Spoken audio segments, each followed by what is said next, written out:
Hi, everybody. Today is Monday, August 11th, 2025, and our friend David Pyne is back with us. Welcome back, David. Hey, Nima, great to be with you. We want to start, David, with what's going on considering the Trump administration and the new meeting between Vladimir Putin and Donald Trump. Here is what Donald Trump said about the meeting. Let me just play that for you. Ultimately, I'll have a meeting next week. I had a great relationship with him, considering the fact that, I was not nice to him because of the pipeline. I ended the pipeline. I also gave the javelins. Do you ever hear of a javelin? Javelin is called a tank buster. They say that Obama gave them sheets and I gave them javelins. If it weren't for me, all those tanks that were destroyed at the first days of the war because the tanks got stuck in the mud, some commander made a better they would have been in Kiev in 4 hours going down the highway. But a Russian general made a brilliant decision to go through the farmland instead. And they just had torrential rains, and the rains were so bad, and it was mud, and those tanks got stuck in the mud. I don't know who that general is, but knowing Vladimir, he's probably not around any longer because all those tanks were stuck in the mud, and they went along with the javelins. I gave them the javelins. You know that, right? I gave them javelins. They gave them sheets. David, it's somehow confusing. I don't know. Last time we talked, it's just how much changes we've had in the conflict in Ukraine, the Middle East. It's huge, the changes that are happening. David, what's your take on? I know that you wrote an article on your Substack about the meeting between the two presidents. What do you see by this meeting? Well, I think this could be potentially a major diplomatic breakthrough. It just really depends. I think Putin's ready to make a deal. The question is Trump? President Trump, made a statement during the press conference you showed us just now that he's not going to make a deal. He said he's basically implied that he can't make a deal for Ukraine. That only Russia and Ukraine can make a deal together. That's just false. He can make a deal with Russia whenever he wants, and he has the ability to pressure Zelensky to swallow the deal and implement the deal because we have all the leverage on Ukraine. Russia has all the cards in the war, but we have all the leverage on Ukraine because we can not only cut off U.S. security assistance, including both offensive and defensive intelligence assistance, technical assistance to fire long-range missiles at Russia. All the arms shipments that we've been giving them, we can cut all those off, and we can cut off Starlink access. So if we cut off Starlink access, most of Ukraine's drone army would become inoperable. They wouldn't have GPS capabilities, to track and destroy Russia's forces. Only the ones that have fiber optic cables, which they've increasingly been using, would have that capability. But they also wouldn't have capability to really, for command and control. So at the beginning of the Russian invasion, we had 3- and 4-star retired generals on Fox News here in the United States saying that they didn't think that Ukraine would have the ability to coordinate above the company level. The company in the army in which I served is about 150 men, 160 men. So, if that's all you can coordinate at, then you can't have large scale offensive or even defensive operations. So, Trump does have that ability to force Ukraine to accept a deal. The question is, does he have the political courage to do so? It doesn't seem that Europe is that much happy about Donald Trump, and he's willing to talk. But when we look at the pressure, it seems that Donald Trump is making this move out of the pressure on him because he made this statement that he's going to put an end to the conflict as soon as possible. Let's put it that way, not 24 hours. It's been more than 6 months of the conflict. And recently, Europeans altogether bought weapons from the United States to send to Ukraine. And what's somehow amazing to me that Donald Trump himself said that they're going to buy weapons to send it to Ukraine. We're not going to pay for that. Europeans going to pay for that and send them to Ukraine to fight, to continue the fight against Russia. And whole look at Witkoff, Steve Witkoff, I was so much hopeful that he's going to do something because he was on a right track to make something. But he suddenly disappeared from the scene. We see the United States attacking, not the United States, sorry, Ukraine attacking Russia, then Israel attacking Iran. No talk, nothing diplomatic. And you see Steve Witkoff coming back. And he, before leaving, he led all the negotiation in the hand of Ukrainians. How you can imagine that all of a sudden you can put pressure on Zelensky, because you have to put pressure on the Zelensky administration little by little, gradually. You cannot just suddenly it's all done. We have to do something. Your take on the attitude, and how does Russia perceive that, in your opinion? Well, I think Russia has not perceived Trump as being serious. Trump did seem serious at the first 3 months of his administration. He did made a lot of he even cut off Ukraine military assistance and offensive intelligence assistance for a 7-day period. Before that was from March 4th to March 11th. That was shortly after the Zelensky tantrum in the Oval Office, in which he told Trump twice that he was repeating Putin's propaganda talking points. So he insulted Trump in the White House in a very demeaning way. And Trump, actually put his money where his mouth was and cut off the assistance. But it was just for 7 days. When I saw that happen, I'm like, he's doing exactly what he promised to do. That, cutting off aid to Ukraine is probably the number one thing he could do to achieve an end to the conflict, because Zelensky has refused to go to the negotiating table, as you mentioned. He wouldn't even consider a ceasefire. That was part of the reason that there was the big fight between Trump and Zelensky, is because Zelensky was not going to sign that minerals deal until Trump, not only provided a security guarantee, but didn't force him into the ceasefire, which he subsequently agreed to on Ukrainian terms. You're right. This is a monumental change in terms of the possibility of Trump and Putin signing a peace framework deal without Ukraine. Unfortunately, as I mentioned, Trump has said he's not going to do that, but he could still have that framework agreement ready to sign, and if he gets frustrated enough with Zelensky and his our EU partners, he could sign the deal. He could just kind of say, okay, this is the deal we negotiated. It's not signed, but this is what I want you to sign, Mr. Zelensky. Sign the deal. And he's already calling. Just during that meeting, he said he was very, very angry or frustrated with Zelensky for how he's behaved during the war, and currently how he's essentially helped to instigate and provoke Russia to invade in the first place. But also that he's adamantly refusing to do any territorial swaps, which Trump rightly has ascertained is the key to resolving the war with a peace agreement.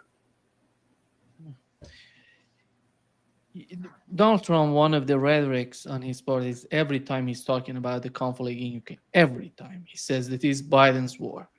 You saw how he was bragging. He's going to meet with Vladimir, but he was bragging about how he helped Ukraine to escalate against Russia. You have to be consistent. You have to be reasonable in the way that you're behaving, because on the Russian part, Chinese part, they're looking at your behavior and the way that you're reacting or acting. Do you think that this sort of behavior, is there anybody in the administration talking about these things, or Donald Trump can do whatever he wants when he's talking to the people, to the press? Well, you're right. It does seem that President Trump often speaks in a bipolar fashion. You never know what he's going to say. He'll make some really good statements, like Zelensky helped cause the war, Biden helped cause the war. This wasn't an unprovoked aggression on the part of Russia. We can make a deal. And then he's saying, oh, it's thanks to me that Ukraine's been killing so many Russians, and if they'd only listen to me more, they'd be killing more. Or some other type of statement like that goes completely contrary to his peace statement. So he transforms in the same press conference from a peace president to a war president. I didn't hear him insult Putin, so that's good. I think overall that press conference went pretty well, quite realistic. But his statements about helping Ukraine destroy tanks, how the tanks wandered off, got stuck in the mud. None of that's based in reality. They didn't get stuck in the mud. They were halted for 30 days by order of Russian President Putin, because Zelensky came to the bargaining table, because Putin's goal was not to capture Kyiv and force Ukraine's capitulation. In fact, it was just to get Zelensky to agree to neutrality outside of NATO for Ukraine, and partial disarmament for the Ukrainian armed forces, after which Russia promised in the Istanbul Agreement to withdraw to its pre-war borders. That's something that a lot of people don't realize. And they keep claiming that this is all about territory, that Putin's trying to reestablish the former Soviet Union. There's no way that Putin would have agreed to a full withdrawal from pre-war Ukraine if that was his true objective. In fact, there's no way he would have halted Russia's tank army on the way on the road to Kyiv from Belarus for 30 days from March 1st to April 1st of 2022.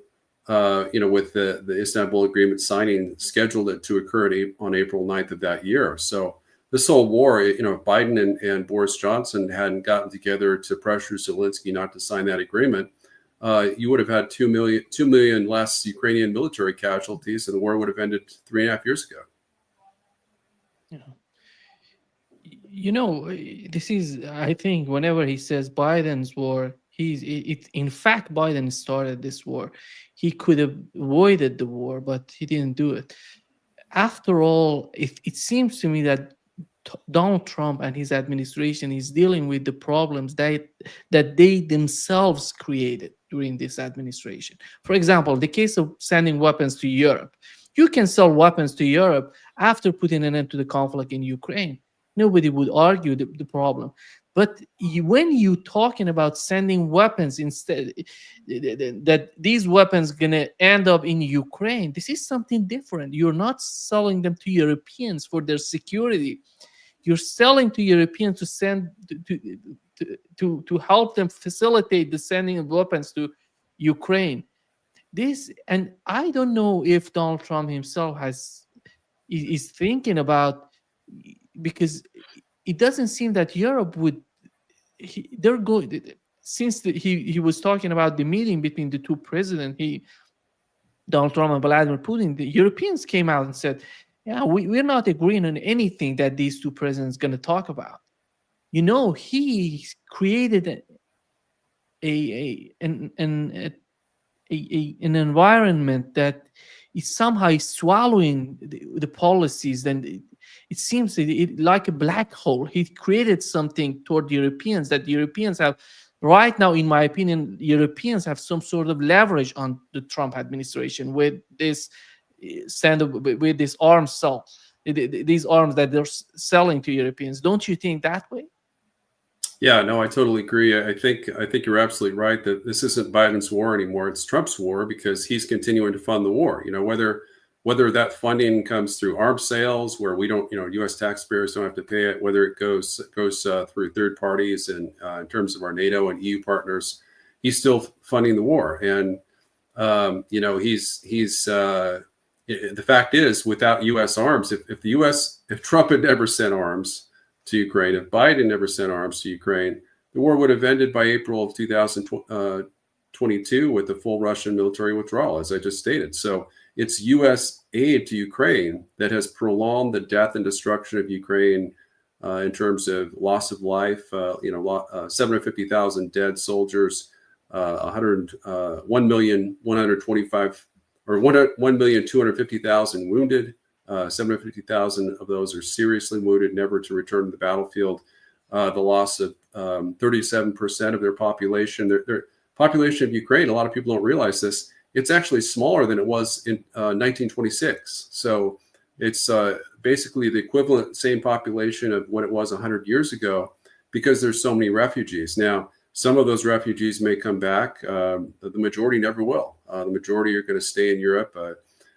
Ukraine has been massively impoverished. Before the war, it was already the poorest economy in Europe, and it's only gotten worse since then. Losing just during the first year of war, it was down 30%, and they've lost a fifth of their territory. And it looks like there's potential to lose a lot more if Zelensky doesn't sign a deal pretty soon, because the Russians are on the march and on the verge of taking Petrovsk and finishing the job in the Donetsk region, whether Ukraine agrees to give up that region to Russia or not. So Ukraine's on the ropes. Russian victory is guaranteed. Trump's trying to save Ukraine, and ironically, Ukraine is led by a leader, Zelensky, who only cares about saving himself, because he knows that if the war ends, martial law will end, and he'll be forced to hold a democratic election, which, according to the polls I've seen, he's only got 9 to 16% popularity. He'd be completely crushed in a free and fair election, and would be forced to go into exile to avoid prosecution for his massive corruption. So, it's too bad that more U.S. leaders don't share Trump's overall vision of a fair peace in Ukraine. That with these land swaps and maybe even a strong Ukrainian military, as Putin may be conceding right now. You talk about the confrontation between Donald Trump and Zelensky in Washington, and we know that Zelensky somehow he's sending a lot of messages these days, yesterday and today, that he's not agreeing on anything, that they're not part of the talks and all of that. Who's, in your opinion, who's supporting, and how in the world the country that is receiving everything from the United States is able to go against the policy in Washington? Who's supporting Zelensky, in your opinion? Well, obviously the EU, primarily Britain, France, Italy, and Germany and Poland. Those five countries, those are the kind of the big five in the EU that are supporting Zelensky to the hilt, without question. I mean, the Polish president, I think, he spoke positively about the reported details of the Putin-Trump peace framework, but then Starmer got to him. Starmer's kind of the number one. He's like the biggest warmonger of the five. I think Merz is probably a close second place. Those two, I think, would like nothing more than to have World War III with Russia and have Europe invaded and be war leaders. So they're pretty irrational. Macron's not far behind. Meloni, sadly, she bills herself as a conservative, but she's when it comes to foreign policy, she's marching to the left globalist war drums. So those are, I think Zelensky feels that as long as he can maintain EU support, military aid support, and financial support, he can stand up to Trump, and they can present a united front. So I think President Trump needs to get tough not only with Zelensky. He needs to resume his maximum pressure campaign to get Zelensky to make some kind of concessions, because the sad truth is, in 6.5, almost 7 months of the Trump presidency, President Trump has failed to get Zelensky to make even the most minor concession on the road to peace with Russia. I mean, a 30-day ceasefire on Ukrainian terms that's not a concession towards peace. When I talk about a concession, I mean ceding Crimea, for example. I mean that would be a step forward. Agreeing to some kind of territorial compromise with Russia, agreeing to some kind of disarmament measure for the Ukrainian military, trying to meet the Russians halfway, as Zelensky was very, very willing to do with the Istanbul Agreement, which most people don't realize was based on Ukrainian counteroffer to Russia's peace terms. So it was actually mostly written by Ukraine, not Russia. So it should still be acceptable to Ukraine.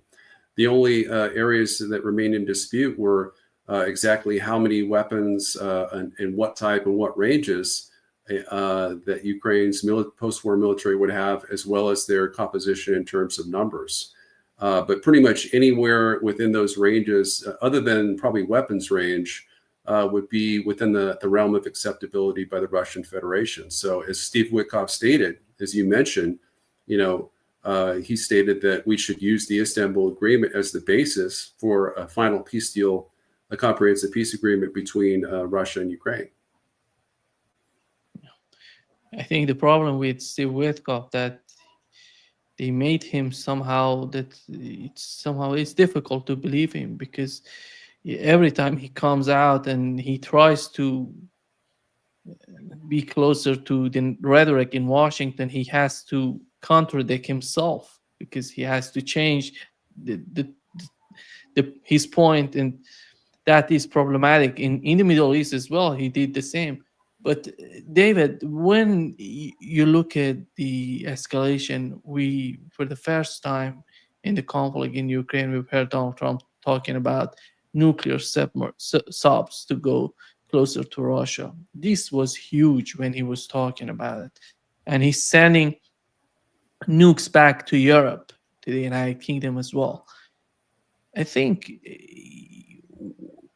looking at Russia and just watching what's going on, just to answer Medvedev, he's the former president of Russia. He's important. He's an important official in Russia. But to go to that extent, that far to respond to him is somehow outrageous, unbelievable. Do you think that the Russian part would say that this is Donald Trump, let's assume he's doing his sort of behavior, or they're gonna take it seriously? Yeah, I mean, I agree with you. I think that former Russian President Dmitry Medvedev, he's the deputy chairman of the Russian National Security Council. We don't really have the equivalent of that, but essentially he's the equivalent of a cabinet head in the U.S. administration. So he's not really in a position to call the shots. Sometimes he represents Putin's opinions, and oftentimes he likely doesn't. So they kind of play a good cop, bad cop. President Putin always talks in very rational and realistic and restrained terms. Medvedev is kind of his almost as kind of the vice president figure in the U.S., where he's kind of the barking dog and trying to make threats to try to strike some sense into the Trump administration. And as we've seen, it hasn't really worked that well. President Trump's threat, his statement that he deployed 2 U.S. Ohio-class nuclear missile submarines closer to Russia, I don't think he did a thing. I mean, if you realize, in terms of U.S. nuclear deployments, we have 4 nuclear missile submarines deployed on station at any given time. He deploys, unless he stated he's deploying two additional ones. That doesn't really have any effect. He can reposition the 4 submarines. There's, whether they're in the Western Atlantic or mid Pacific, it doesn't make a difference how close he gets to them, as long as they're within missile range. So I think it was an empty threat.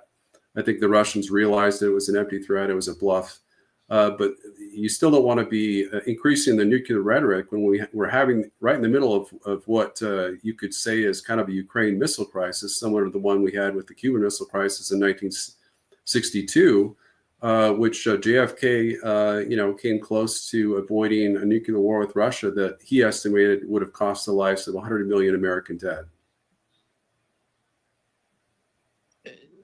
Do you feel that Donald Trump, let me say what I do feel about what's going on. Donald Trump has there is a lot of pressure on Donald Trump, considering the situation with the conflict in Ukraine. And we have to consider that Vladimir Putin is feeling the same way. He's experienced a lot of pressure. And there is no, David, the other crucial point, in my opinion, considering all the pressure that going to both presidents, is there is no technical team. There is no serious negotiations on the part of the United States. You see, every time Witkoff goes to Russia, he goes alone and maybe two people, but they're not part of the discussion. They're not going to be with him during the negotiations. But when Russia sends a team, then you have various people. During those talks with the United States, we had some sort of substantial talks, in my opinion. But those days, it seems that are gone, and Steve Witkoff is back to talk with Russians. So how can you imagine something good would come up out of these talks, these negotiations? And as we know, Donald Trump recently, 2 days, 3 days ago, said that Russia has lost 112,000 soldiers since January. On the part of Ukraine, it was only 8,000. So how can you argue that if you go in the meeting with Vladimir Putin? I don't know if he's going to talk this way or they're going to provide him with honest information. What's your take on that? Well, I mean, yeah, you're exactly right. That statement was beyond absurd, and it was laughable and embarrassing for a president to say, because it was so far off. Based on, I've been publishing statistics that I've got from the Jamestown Foundation, which is an anti-Russian organization, think tank, and they got it from their sources, which are very reliable. In terms of satellite estimation of the number of Ukrainian bodies in cemeteries, because the Ukrainians make the mistake of flying a Ukrainian flag over every tombstone. So we can count the flags, and the number of flags that was counted in, I think, April of this year amounted to 769,000 Ukrainian dead. Zelensky continues to argue, claim that they've only suffered, I think, 43,000 dead, 44,000 dead. It's in fact closer to 750,000 dead, according to the Jamestown Foundation. So when Trump says that Ukraine's only lost 8,000 men, I mean, they lose 19,000, according to my estimates, 19,350 a month. So the statistics he gave for Russian deaths per month was actually accurate for Ukraine, but very inaccurate for Russia. Russia, in fact, has lost less than 6 times the number that Ukraine has lost during the war. They've been fighting. They have the advantage of having artillery supremacy, air supremacy. They have parity in drones, but they have, in terms of missile superiority, they have a lot of different advantages. They have nearly twice as many troops in Ukraine, with about at least 150,000 reserves on Ukraine's borders, as are going to be deployed, according to NATO estimates, in Belarus in mid-September, where they'll be in a position to invade Kyiv once again and occupy the Kyiv region, perhaps partially or fully, encircling the Ukrainian capital. In September, October. So this is, and that's for the Zapad 2025, annual joint military exercise with Belarus. So if these negotiations go south, in which Russia has made all these concessions, they potentially conceded. I don't think they've conceded NATO membership, but they might be conceding neutrality for Ukraine. Allowing Western alignment to continue, allowing Western bases and limited numbers of troops in Ukraine. That might be a concession. But in terms of the size and the capabilities of the Ukrainian military, those are huge concessions. I don't think, even Lindsey Graham seemed to be a little bit bullish, in basically saying, I think it was just today, he said that he thinks a land swap is a good idea, or it's an idea that Ukraine should accept. In terms of neocon imperialists, their main objective in the war was not territory. It wasn't saving Ukrainian territory. It was keeping Ukraine as a wholly dependent in terms of security on the United States of America and NATO, and keeping it a NATO satellite state.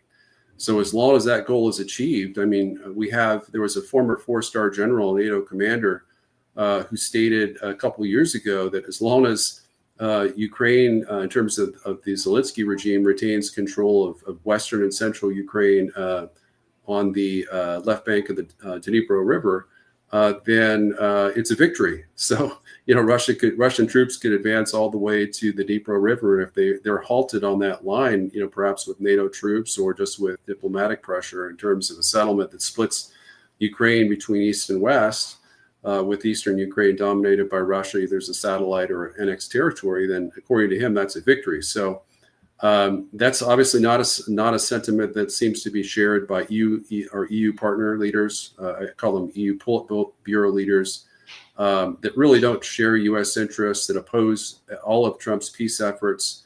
Trump needs to really jettison them. He needs to threaten a NATO, not only a withdrawal of U.S. troops. He should be threatening to leave NATO. He should put that out on the line and say, here's the deal I've signed with President Putin. It's a fair deal for Ukraine. And if you don't accept it, the U.S. is going to leave NATO, and watch them scurry about to sign the deal and say, yeah, we fully accept the deal. Yeah. Here is, David, what the NATO Secretary General said about the recognition of the eastern part of Ukraine.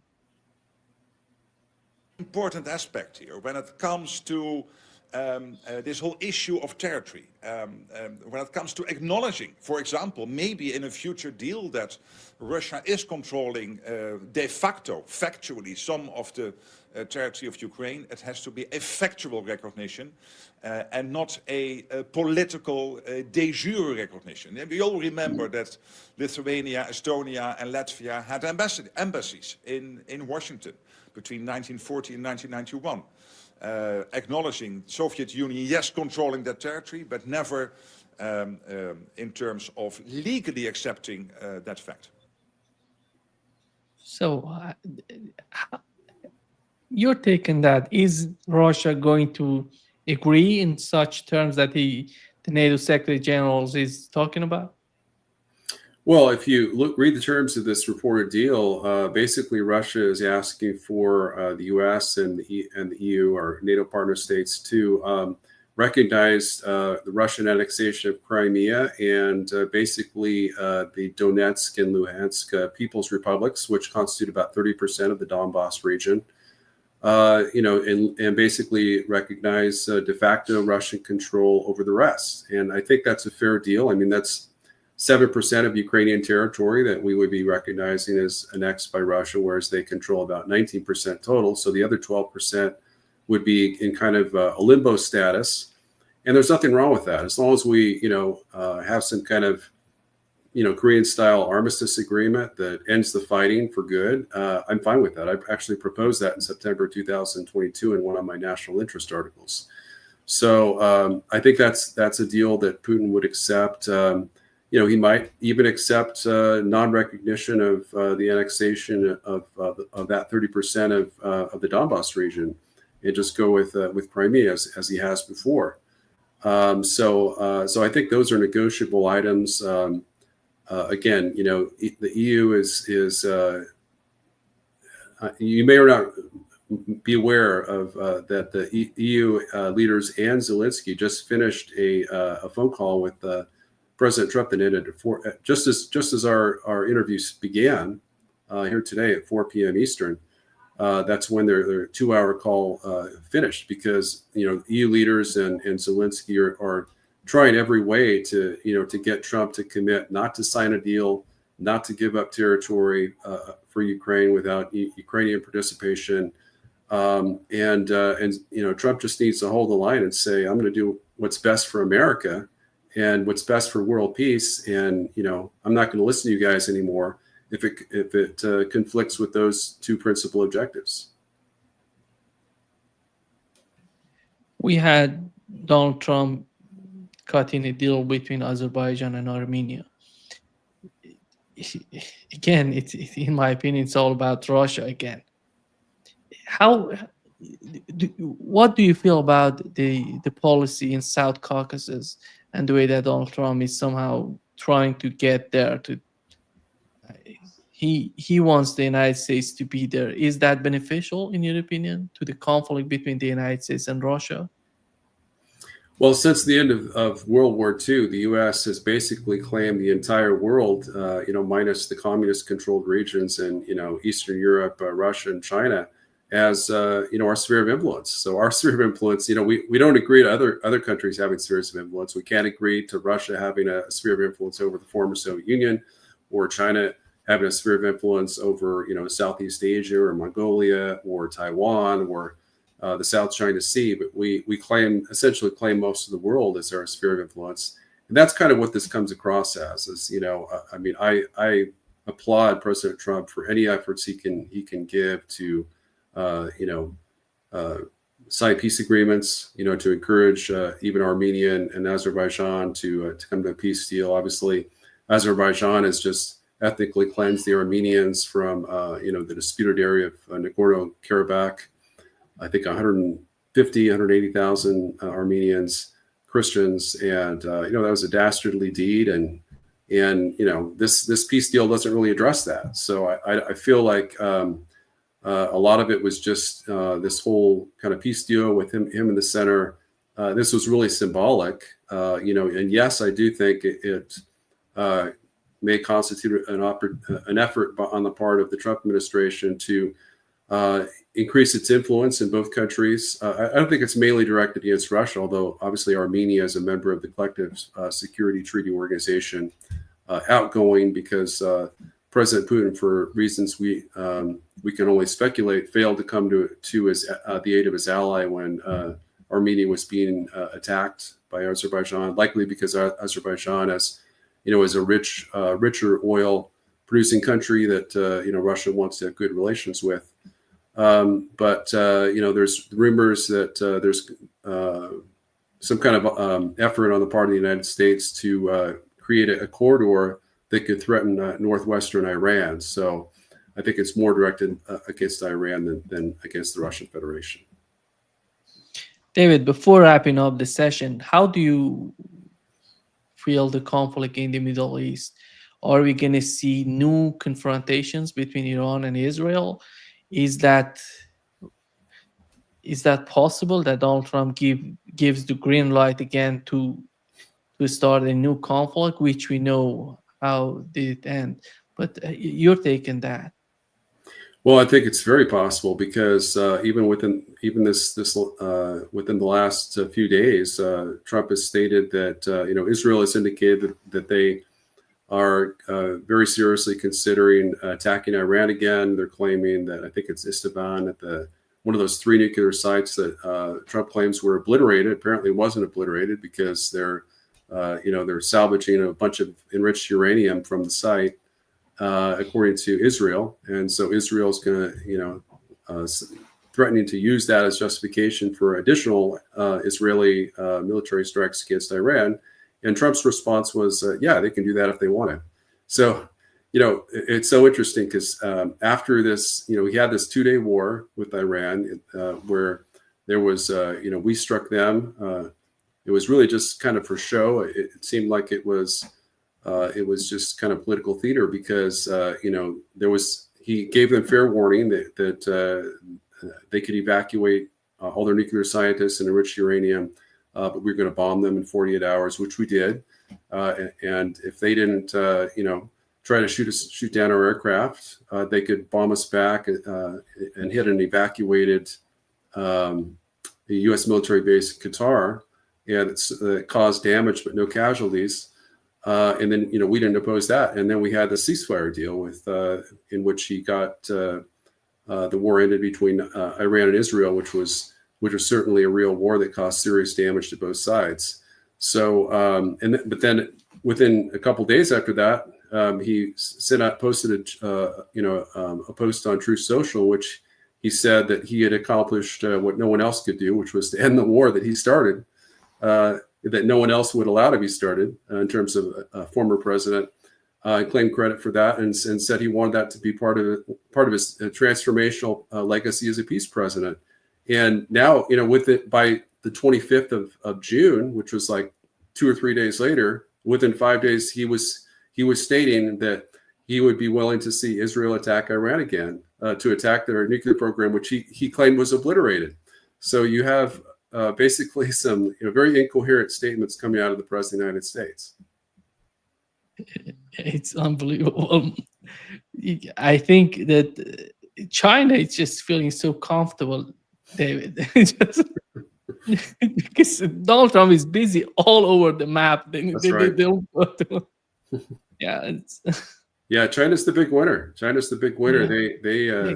They smile and laugh. I can see President Xi laughing every time that Trump bombs Iran or threatens to send Tomahawk missiles to threaten Russia. He's like, Russia's just going to take Russia and Iran are just going to team up and destroy the U.S. and then we won't have to worry about the U.S. We can take over Taiwan or whatever other countries we want, or just simply say that they have to accept Chinese dominance. They won't actually invade other countries, but Taiwan, they'll just, realize that they have no choice because China will be the sole surviving superpower along with their Russian ally. Yeah. Thank you so much, David, for being with us today. Great pleasure, as always. Thanks, Nima. It's always a pleasure to be with you as well. See you soon. Bye-bye. See you. Take care.